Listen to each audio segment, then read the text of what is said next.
Good morning, welcome. Firstly, I'd like to introduce our Welcome to Country speaker, Auntie Maxine Ryan.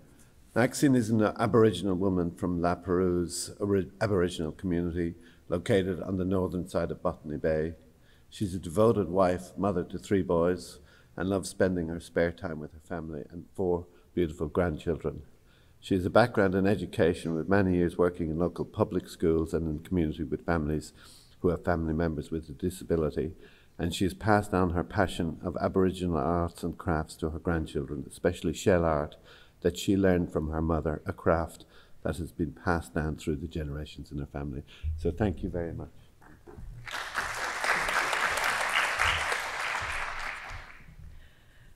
Nagambi, Nagambi, Nagambi, which means welcome, welcome, welcome in Dharawal language.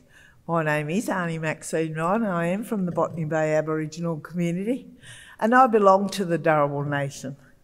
But I would like to acknowledge Bidjigal and the Gadjigal clan, the land we're meeting on this morning. I'll acknowledge my elders, past, present, and any Aboriginal or Torres Strait Islander people that are joining us today. I'll welcome you all here and acknowledge my elders for looking after the beautiful land.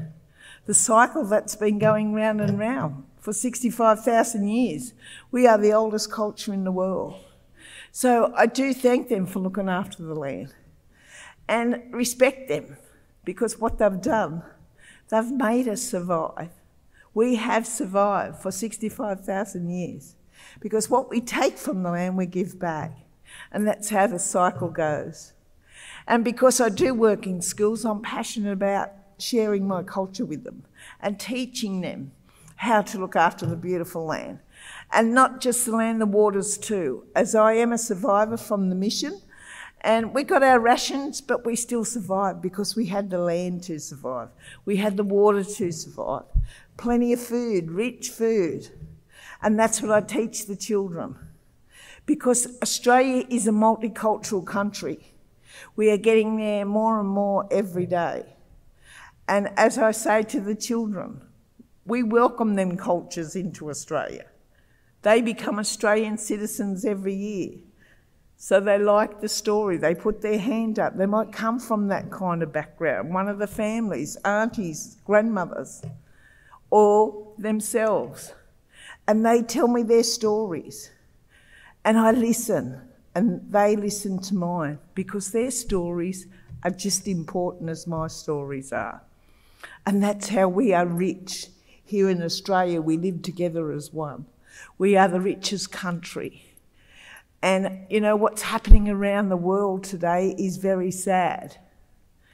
But we are still here, and we are still surviving, and we are still the richest. So, you know, the children, they are our future. They're going to be running my country one day. They're going to be the Prime Minister one day, I say to them. They all put their hand up because they love it. And I hope they do become the Prime Minister because they're going to take lots of journeys on this land, just like we have. The journeys on the land of Aboriginal land always was, always will be. And the children are just fascinated in their stories and their culture. As this year's theme, it's for our elders. So it doesn't matter what nationality, what culture your elders are, please keep on looking after the land. And the children, that's what they do. They do lots of learning. They do lots of, you know, respecting each other, because respect is a big word. And that's what I teach them, because our cultures, we're all different. We eat different, we smell different, wear different clothes, we talk different languages.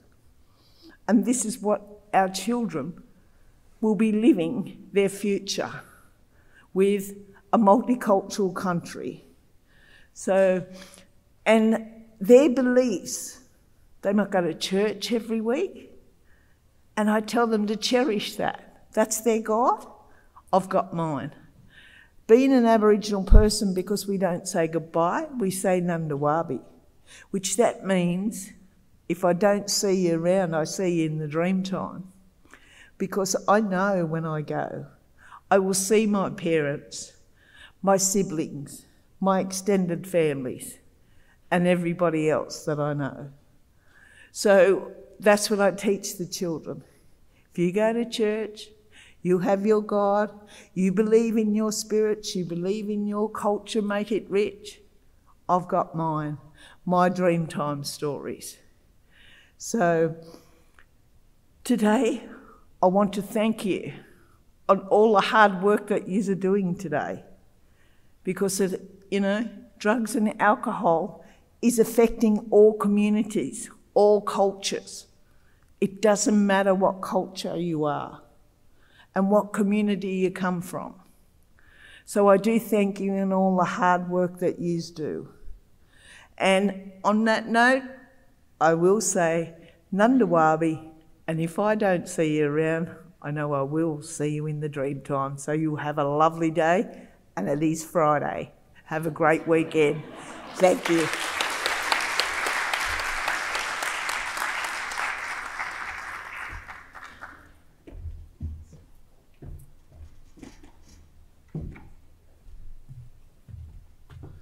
Thank you very much, Auntie. I'd like to welcome you all here. This is the first time we've had a meeting in person for a number of years. So some of you may remember we've been through a very peculiar phase in life, and coming together is one of the things we really wanted to do today. And I see many great old friends, and actually a very illustrious audience, I have to say, very illustrious audience. So I hope we will have a very rich day sharing things and hearing things. I just want to, in relation to a loss we had this week, which was Professor Kip Kipri, who died in a bicycle accident. He was an adjunct with us, and he was a very leading and influential figure in the field, a great passionate advocate for alcohol regulation policy, and worked very closely with us on the parental supply of alcohol project. So, and I know there's many people hurting, but particularly we feel great depth of sympathy for his family and what they were going through. So I'd like to dedicate the day to his memory and just do that. But other than that, I'd like to also introduce Mel Miller, who's the chair of the board and will be chair of the opening session. So I'll leave her to take firm control of things and leave. And thank you very much, and have a great day.